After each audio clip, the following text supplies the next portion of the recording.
గణేష్ ముద్ర. గణేష్ ముద్ర గనక ప్రతిరోజు మనము 5-10 నిమిషాలు ప్రాక్టీస్ చేసినట్టయితే, మనము జస్ట్ 2 ఫింగర్స్ అటాచ్ చేసేసి లూజ్‌గా వదిలేసేయండి. 2 రకాలు ప్రాక్టీస్ చేయొచ్చు ఇది. ఇక్కడే కూర్చొని జస్ట్ ఒక 5-10 డీప్ బ్రెత్స్, మళ్ళీ హ్యాండ్స్ చేంజ్ చేసేసి 5-10 డీప్ బ్రెత్స్.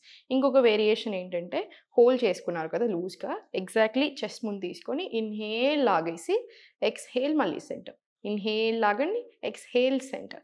సేమ్ ఇటు సైడ్ కూడా రిపీట్ చేస్తాం. గణేష్ ముద్ర ఎవ్రీడే ప్రాక్టీస్ చేసినట్టయితే చెస్ట్ అండ్ లంగ్స్ ఎక్స్‌పాండ్ అవ్వడానికి హెల్ప్ అవుతుంది కాబట్టి, రెస్పిరేటరీ హెల్త్‌కి, హార్ట్ హెల్త్‌కి చాలా మంచిది. మనకి ఇంకొక నమ్మకం ఏంటంటే, ఎప్పటినుంచో వస్తున్న నమ్మకం, మనకి ఏదైనా ఆబ్స్టకిల్స్, కష్టాలున్నా గణేష్ ముద్ర ప్రాక్టీస్ చేసినట్టయితే తొలగుతాయని నమ్ముతారు. ఎందుకు? Because Ganesh Mudra regular practice చేసినట్టయితే ఎమోషనల్ బ్లాకేజెస్ ఉన్నా, స్ట్రెస్ అండ్ యాంగ్జైటీ ఉన్నా తగ్గుతది కాబట్టి అందుకని. ఫోకస్ అండ్ కాన్సంట్రేషన్ ఇంప్రూవ్ అవ్వడానికి చాలా బాగా హెల్ప్ అవుతుంది. ప్రాణ ఫ్లో చాలా బెటర్‌గా ఉంటుంది. సో, ఇంబాలెన్సెస్ ఏదైనా ఉన్నా తగ్గడానికి, హెల్త్ ప్రాబ్లమ్స్ తగ్గడానికి చాలా బాగా హెల్ప్ అవుతుంది. సో, జై గణేష్! మీరు కూడా తప్పకుండా ప్రాక్టీస్ చేయండి.